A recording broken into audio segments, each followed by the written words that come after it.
नमस्कार dear students. SPC government college Ajmer के समाजशास्त्र विभाग के इस यूट्यूब चैनल में आपका स्वागत है, अभिनंदन है। हम बीए पार्ट फर्स्ट का जो सेकंड पेपर है भारतीय समाज इंडियन सोसाइटी उसको पढ़ रहे हैं और सेकंड यूनिट का एक महत्वपूर्ण टॉपिक आज हमने लिया है, वह है भारतीय समाज में परिवार, विवाह एवं नातेदारी। डियर स्टूडेंट्स, यह परिवार, विवाह, नातेदारी ये समाज की बुनियादी संस्थाएं हैं, समाज का आधार है, समाज की नींव है। समाज की जो पूरी व्यवस्था है उसकी नींव परिवार, विवाह एवं नातेदारी ही है। इसलिए इन अवधारणाओं को सैद्धांतिक रूप से और व्यावहारिक रूप से दोनों तरीके से समझना बहुत ज़रूरी है। सैद्धांतिक रूप से समझने से तात्पर्य हमारा ये है कि परिवार, विवाह, नातेदारी की समाजशास्त्रीय अवधारणाएं क्या है, ये कॉन्सेप्ट क्या है, इनका अर्थ क्या है, इनकी परिभाषा क्या है।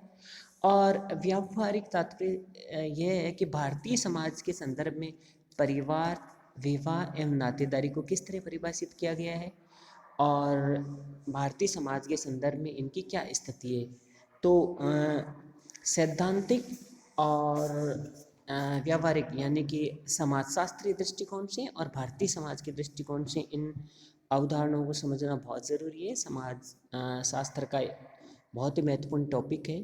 कॉम्पिटिटिव एग्ज़ाम्स की दृष्टि से भी, समाज की एक वैज्ञानिक समझ की दृष्टि से भी और समाजशास्त्रीय अध्ययन की दृष्टि से हमारे लिए इनको वैज्ञानिक ढंग से समझना, इनको अच्छी तरीके से जानना बहुत ज़रूरी है।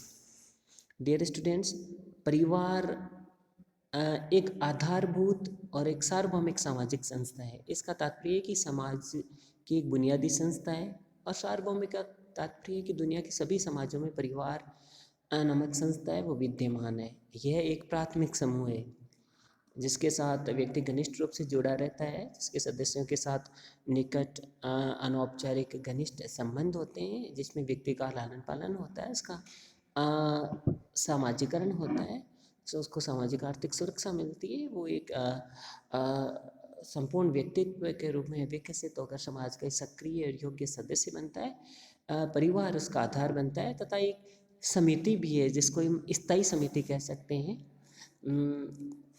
इसलिए यह एक स्थायी समिति है और इसके दो महत्वपूर्ण पक्ष हैं। एक पक्ष है संरचनात्मक, दूसरा है प्रकार्यात्मक। संरचनात्मक पक्ष से तात्पर्य यहाँ ये है कि परिवार की संरचना किन से मिलकर बनती है। ठीक उसी तरह जिस तरह हमारी शरीर की संरचना होती है, विभिन्न छोटी छोटी कोशिकाएं होती हैं, कोशिकाओं से उत्तक बनते हैं, टिश्यूज बनते हैं, उत्तकों से अंग बनते हैं, ऑर्गन्स बनते हैं, ऑर्गन से अंगों से तंत्र बनता है, सिस्टम बनता है और सिस्टम से पूरा शरीर बनता है। उसी तरह परिवार की एक संरचना होती है। उन सब संरचना का जो एक समुच्चय है उसी को हम परिवार कहते हैं। तो इसके जो संरचनात्मक पक्ष हैं, जो संरचनात्मक आयाम है, उनमें पहला है सामान्य निवास। परिवार का एक सामान्य निवास स्थान होता है, एक घर होता है। दूसरा है सदस्य, जिसमें माता पिता और उनके पुत्र पुत्रियां वो उसके सदस्य होते हैं। और तीसरा है सामाजिक संबंध, यानी कि परिवार में दो तरीके के सामाजिक संबंध होते हैं, रक्त संबंध और विवाह संबंध। जो स्त्री और पुरुष विवाह संबंध स्थापित करके अपना परिवार बनाते हैं तो उनके बीच में विवाह संबंध होता है। यानी कि उदाहरण के लिए आप जिस परिवार के सदस्य हो तो उसमें आपके जो माता पिता हैं उनके बीच जो संबंध है वो विवाह संबंध है, और आपकी और माता पिता के बीच में जो संबंध है वह रक्त संबंध है। अर्थात पति पत्नी के बीच का जो संबंध है वह विवाह संबंध है, और पिता पुत्र, पिता पुत्री, माता पुत्र, माता पुत्री, पुत्र पुत्र, पुत्री पुत्री और पुत्र पुत्री, ये जो संबंध है अर्थात भाई भाई के बीच में, भाई बहन के बीच में, बहन बहन के बीच में, ये सब रक्त संबंध है। तो ये परिवार का संरचनात्मक पक्ष है, संरचनात्मक आयाम है। इसका एक सामान्य निवास स्थान होता है और इसके सदस्य होते हैं जिसमें माता पिता और उनके बच्चे आते हैं, और उनके बीच में सामाजिक संबंध होते हैं जो रक्त संबंध और विवाह संबंध, दो प्रकार के संबंध होते हैं। ये परिवार का संरचनात्मक पक्ष है। और दूसरा प्रकार परिवार का प्रकार्यात्मक पक्ष है। प्रकार्यात्मक पक्ष से तात्पर्य कि परिवार जो है वो समाज के सदस्यों के लिए, परिवार के सदस्यों के लिए क्या भूमिका निभाता है, यानी क्या योगदान देता है समाज के लिए, क्या सक्रिय अनुकूल समाज की व्यवस्था को बनाए रखने में क्या अनुकूल और सक्रिय योगदान देता है, जो समाज की व्यवस्था को और बनाए रखता है, उसको बेहतर बनाता है, उसको हम प्रकार्यात्मक पक्ष कहते हैं। जो समाज की व्यवस्था बनाए रखने में, समाज की निरंतरता में, समाज के संतुलन में, समाज में एकीकरण में, संगठन में, समाज की प्रगति में योगदान देता है, वो किसी भी संस्था का प्रकार्यात्मक पक्ष होता है। तो इसके 4 मुख्य प्रकार्यात्मक पक्ष हैं: जैविकीय, सामाजिक, आर्थिक एवं सांस्कृतिक। जैविकीय प्रकार से तात्पर्य पति और पत्नी दोनों मिलकर अपना एक परिवार स्थापित करते हैं, तो वहाँ अपनी मूलभूत जो जैविक इच्छाएं हैं उनकी संतुष्टि होती है, यानी कि यौन संतुष्टि और प्रजनन यानी संतानोत्पत्ति का एक आधार मिलता है, समाज मान्य आधार मिलता है उसको। तो ये परिवार का जैविक प्रकार है। परिवार में व्यक्ति अपनी जैविक इच्छाओं को तृप्त करता है, यौन संतुष्टि प्राप्त करता है और संतानोत्पत्ति का आधार बनता है, आधार तैयार होता है। दूसरा प्रकार है इसका सामाजिक। इसका तात्पर्य ये है कि परिवार के माध्यम से पति पत्नी जो संतान उत्पन्न करते हैं उनको वैधता मिलती है, सामाजिक परिस्थिति मिलती है, उनको एक नाम मिलता है। साथ ही बच्चों का पालन पोषण करना, उनके स्वास्थ्य का ध्यान रखना, उन्हें अच्छी शिक्षा देना, ये माता पिता का दायित्व होता है। तो बच्चों का समाजीकरण होता है, बच्चों का सामाजिक नियंत्रण परिवार का एक महत्वपूर्ण दायित्व होता है। और साथ ही पद जो उत्तराधिकार है, सक्सेशन जिसको हम बोलते हैं, वह भी परिवार का एक महत्वपूर्ण प्रकार्य है। तीसरा है आर्थिक। इसका तात्पर्य है कि परिवार में परिवार के सदस्यों को आर्थिक सुरक्षा मिलती है। आधुनिक संदर्भ में हम देखें तो जो वृद्धजन है, सीनियर सिटीजन्स हैं, उनको सामाजिक आर्थिक सुरक्षा परिवार में ही मिलती है। साथ ही संपत्ति का जो उत्तराधिकार है, एक पीढ़ी से दूसरी पीढ़ी में जो संपत्ति हस्तांतरित होते हैं उसे संपत्ति उत्तराधिकार बोलते हैं। इसके लिए इंग्लिश में इनहेरिटेंस वर्ड का में प्रयुक्त लिया जाता है। तो संपत्ति उत्तराधिकार के दृष्टिकोण से भी परिवार है जो महत्वपूर्ण भूमिका निभाता है। तो ये भी परिवार के माध्यम से होने वाला कार्य है। और चौथा है सांस्कृतिक प्रकार्य। इसका तात्पर्य है कि परिवार के माध्यम से व्यक्ति विभिन्न धार्मिक कार्य करता है, यज्ञ हवन करता है, दान पुण्य करता है। साथ ही परिवार में एक मनोवैज्ञानिक सुरक्षा मिलती है, बच्चों को प्रेम और स्नेह मिलता है, बड़े बुजुर्गों को एक सकारात्मक माहौल मिलता है, अपना समय व्यतीत कर सकते हैं, अपना अनुभव शेयर करते हैं, अपने परिवार के सदस्यों को मार्गदर्शन प्रदान करते हैं, एक मनोवैज्ञानिक संबल बना रहता है। तो बुजुर्गों के लिए, वृद्धजनों के लिए, बच्चों के लिए, युवाओं के लिए वहाँ मनोवैज्ञानिक सुरक्षा मिलती है। तो ये परिवार के सांस्कृतिक प्रकार्य हैं। डियर स्टूडेंट्स, ये परिवार के संरचनात्मक और प्रकार्यात्मक पहलू हैं। एस.सी. दुबे भारत के प्रसिद्ध समाजशास्त्री हुए हैं। उन्होंने अपनी पुस्तक इंडियन विलेज में इसको डायग्राम से भी बढ़िया तरीके से समझाया है। उन्होंने व्रत के अंदर व्रत बनाए हैं, यानी अंतर्वृत्त के माध्यम से उसको समझाया है। सबसे पहले एक छोटा सा गोल घेरा बनाया है, छोटा वृत्त बनाया है जो व्यक्ति को दर्शाता है। उसके ऊपर जो गोल घेरा होता है वो परिवार को बताता है। उससे ऊपर जो गोल घेरा होता है, तीसरा जो गोला होता है, वो नातेदारी समूह को बताता है। तो बहुत ही शानदार डायग्रामेटिक इंटरप्रिटेशन उन्होंने किया है। उन्होंने वैसे इसको व्यक्ति, परिवार, नातेदारी समूह है, वंश समूह है, संबंधी जिसमें रक्त और वैवाहिक दोनों संबंधी आ जाते हैं, फिर उपजाति और जातियों, और फिर वर्ण तक उन्होंने इसको व्रत के माध्यम से अपनी पुस्तक में समझाया है। तो डायग्रामेटिक अप्रोच है, जो डायग्राम बनाकर आप जिन सवालों में डायग्राम बनाया जा सकता है उनमें डायग्राम से अगर हम किसी चीज़ को समझाते हैं तो वो बेहतर प्रस्तुतिकरण होता है, परीक्षाओं में भी अच्छे मार्क्स मिलते हैं, और एग्जामिनर भी संतुष्ट होता है, और वो आपके बेहतर ज्ञान, अनुभव और अच्छे बोध का संकेत होता है, सूचक होता है। तो निश्चित रूप से वो आपके लिए फ़ायदेमंद सिद्ध होता है। इसलिए किसी चीज़ को अच्छी तरीके से समझना, और उसमें अगर डायग्राम बन सकता है तो डायग्राम से हमें उसे समझाने का प्रयास करना चाहिए। डियर स्टूडेंट्स, परिवार कि जहाँ तक बात परिभाषा की है तो परिवार स्त्री एवं पुरुष का एक ऐसा समूह है जो विवाह संबंध यानी कि पति पत्नी जिनके बीच में विवाह संबंध होता है, विवाह संबंध, रक्त संबंध एवं दत्तक संबंध पर आधारित है। कभी कभी ऐसा होता है कि माता पिता की संतान नहीं होती तो पुत्र गोद लेते हैं, पुत्र या पुत्री को, तो उनके बीच में दत्तक संबंध होता है, तो वो भी परिवार के में जो संबंध होते हैं उनमें है। परिवार में जो सामाजिक संबंध होते हैं, जो संरचनात्मक पक्ष है, उसमें रक्त संबंध, विवाह संबंध के अलावा दत्तक संबंध भी होता है। उसको हम रक्त संबंध में ही मान लेते हैं क्योंकि दत्तक पुत्र को भी जैविक पुत्र के समान ही माना जाता है। तो परिवार स्त्री पुरुष का एक ऐसा समूह है जो विवाह संबंध, रक्त संबंध एवं दत्तक संबंध पर आधारित है, जिसका उद्देश्य यौन संतुष्टि, संतानोत्पत्ति, सामान्य निवास, सामाजिक आर्थिक सुरक्षा एवं समाजीकरण है।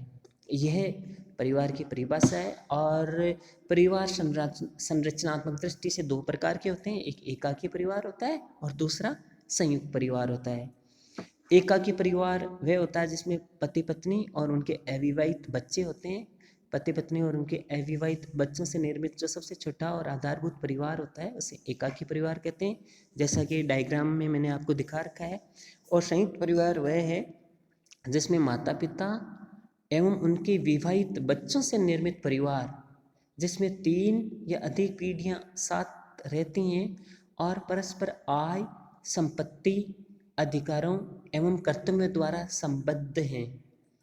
एकाकी परिवार जो है वो आधुनिक और औद्योगिक समाज का उदाहरण है, उसकी आवश्यकता है। और संयुक्त परिवार परंपरागत जो कृषक समाज है उसकी विशेषता है, उसका उदाहरण है, उसमें ये मुख्य रूप से पाया जाता है। तो आधुनिक औद्योगिक समाज उसमें एकाकी परिवारों की बहुलता है और जो परंपरागत कृषक समाज उसमें संयुक्त परिवारों की बहुलता है। तो ये एकाकी परिवार और संयुक्त परिवार जिसका डायग्राम मैंने आपके सामने दिखाया है। एक त्रिभुज है, एक वृत्त है। तो त्रिभुज है वो पुरुष को बताता है और वृत्त है वो स्त्री को बताता है। जो बराबर का साइन है वो विवाह संबंध को बताता है। पति पत्नी उनके बीच में विवाह संबंध, उनसे एक पुत्र है, एक पुत्री है।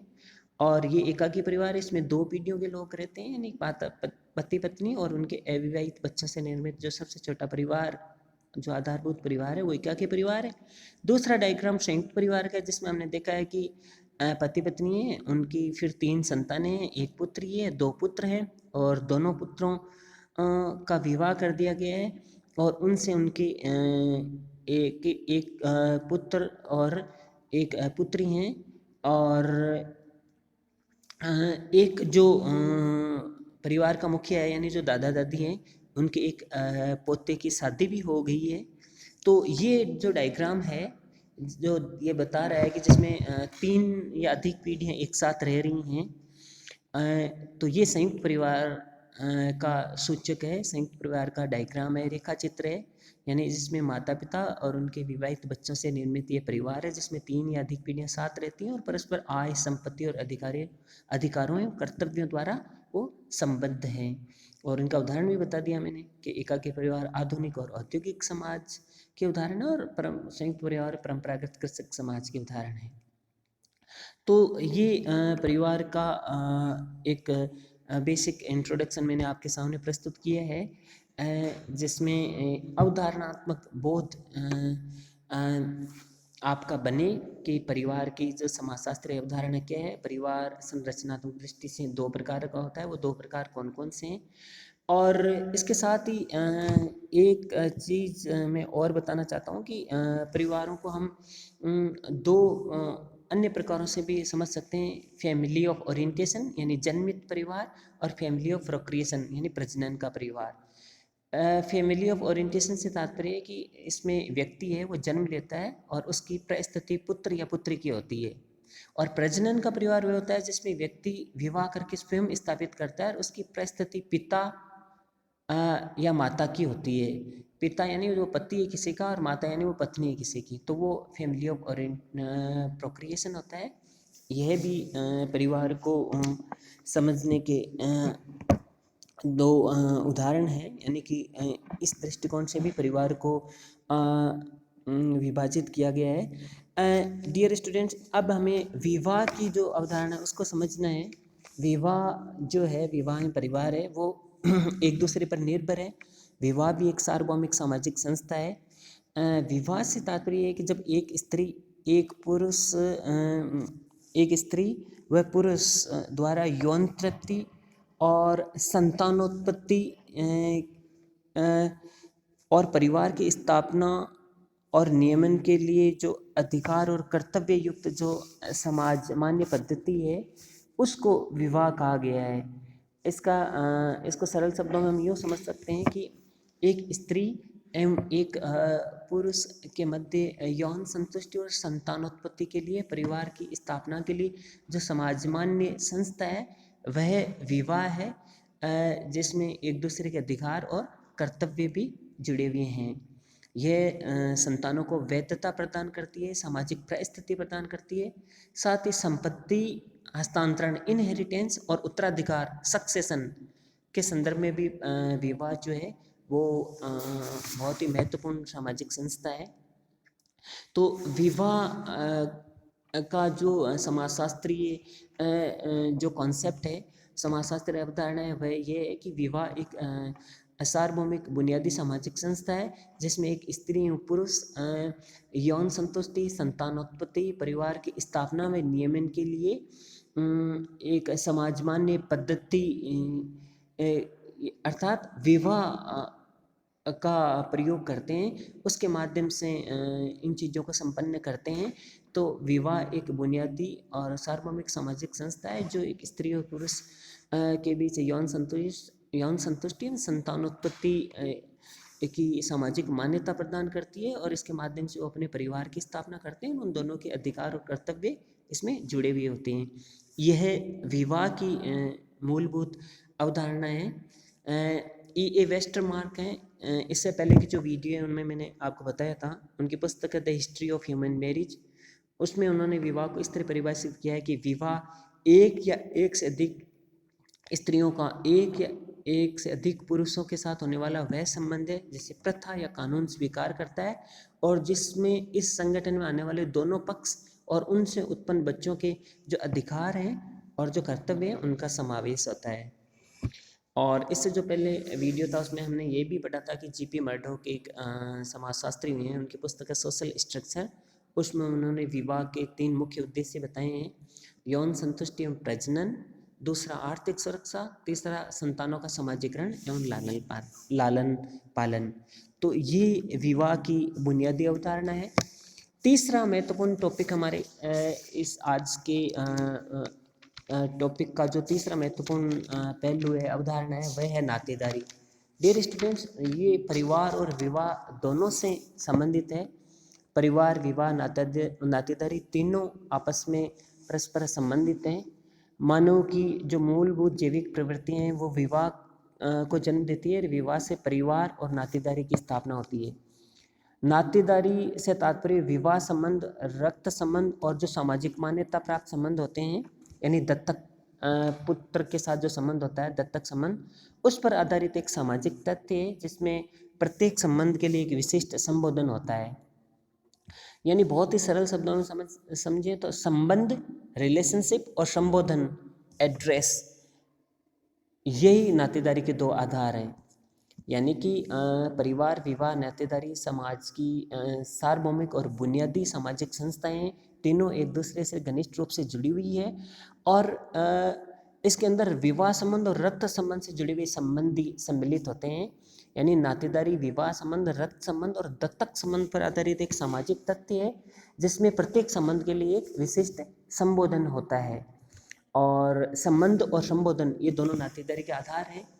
एस.सी. दुबे की पुस्तक है इंडियन विलेज, उसमें मैंने आपको बताया था कि उन्होंने बहुत शानदार डायग्राम के माध्यम से परिवार, विवाह और नातेदारी को समझाया है।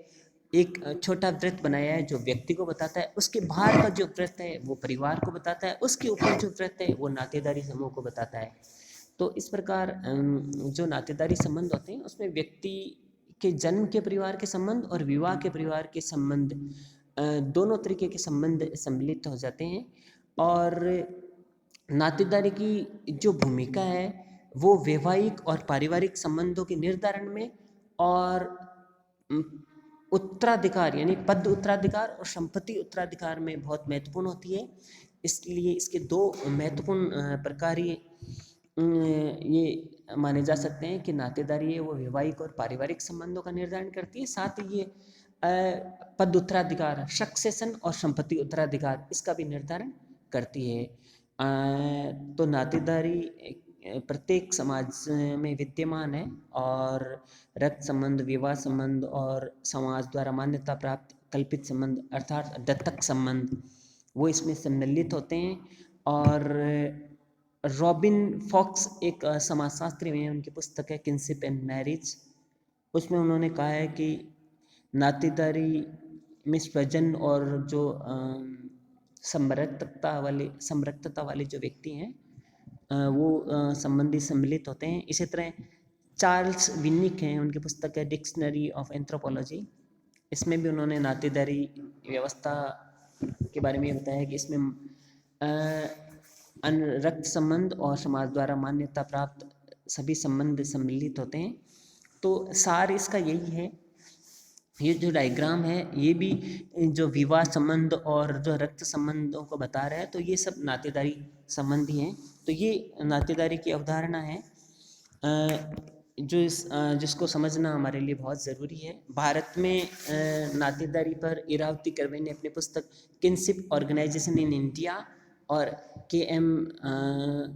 कापड़िया ने अपनी पुस्तक हिंदू की किनशिप में बहुत गहन विशद समाजशास्त्रीय अध्ययन किया है। इसके बारे में हम नेक्स्ट वीडियो में डिस्कस करेंगे। नेक्स्ट जो वीडियो होगा वो नातेदारी और नातेदारी से जुड़ी हुई जो अन्य अवधारणाएं हैं, सिद्धांत हैं, उन पर होना है। इसलिए भारतीय समाज में जो परिवार, विवाह और नातेदारी है, इनको समाजशास्त्रीय दृष्टिकोण से और भारतीय समाज के दृष्टिकोण से समझना हमारे लिए ज़रूरी है। इसका मैंने प्रयास किया है, बहुत ही संक्षिप्त और सारगर्भित तरीके से आपको समझाने का प्रयास किया है। और मैं समझता हूँ कि भारत में परिवार, विवाह, नातेदारी का जो समाजशास्त्रीय बोध मैंने आपके सामने प्रस्तुत किया, उससे इसकी एक अवधारणात्मक समझ है वो आपको स्पष्ट हुई है और आगे के अध्ययन में वह अत्यंत मददगार सिद्ध होगी। धन्यवाद।